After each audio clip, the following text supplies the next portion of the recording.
Oil and energy resources were once Putin's greatest strength for Russia. However, this has now turned into a great tragedy for the Russian people. Millions of Russians get up at 5 a.m. to queue for gasoline. Очередное дно пробито.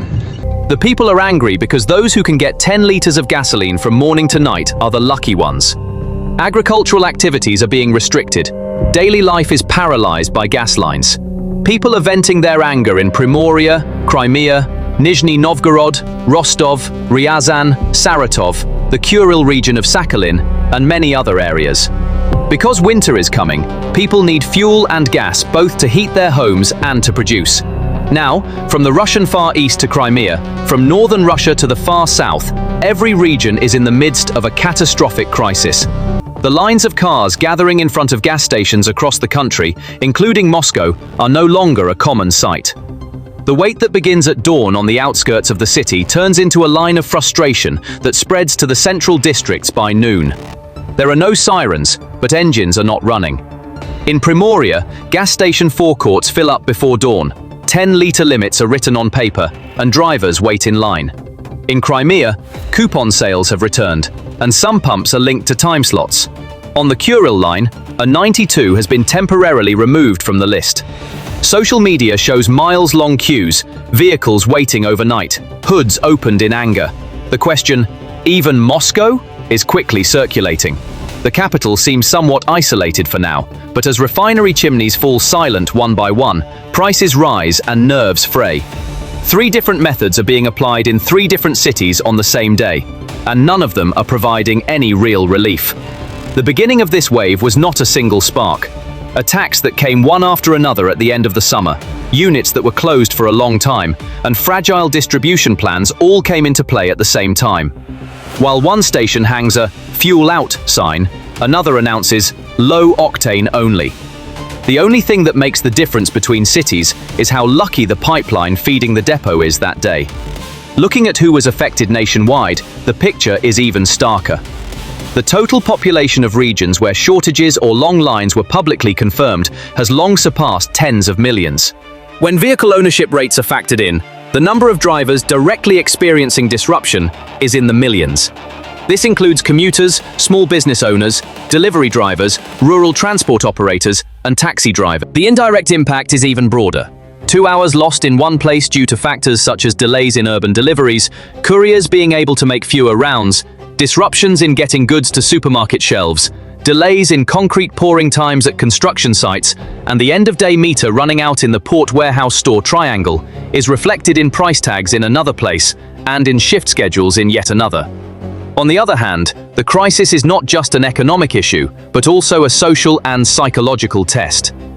In the minds of a generation that grew up with the phrase "energy superpower," the image of empty pumps becomes a kind of disappointment. Over a 10-year period, Putin distributed Russian gas and oil to nearly 2/3 of the world. This paved the way for an increase in the Russian people's standard of living and allowed them to live in abundance within the country compared to the Soviet era. However, Ukraine's attacks on refineries have caused Russia to be unable to meet its own fuel supply.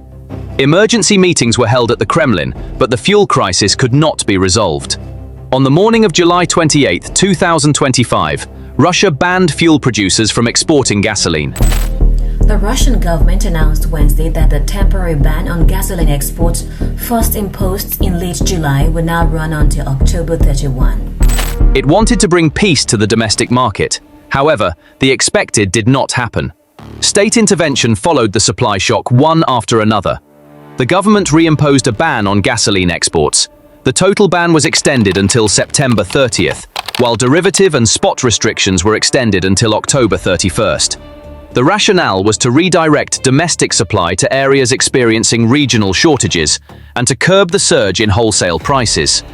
This is a formula that makes sense on paper, but it has 2 side effects in the field. The first is the division of the market into regional fuel islands. The second is that, due to hoarding and transportation premiums, prices remain sticky rather than falling.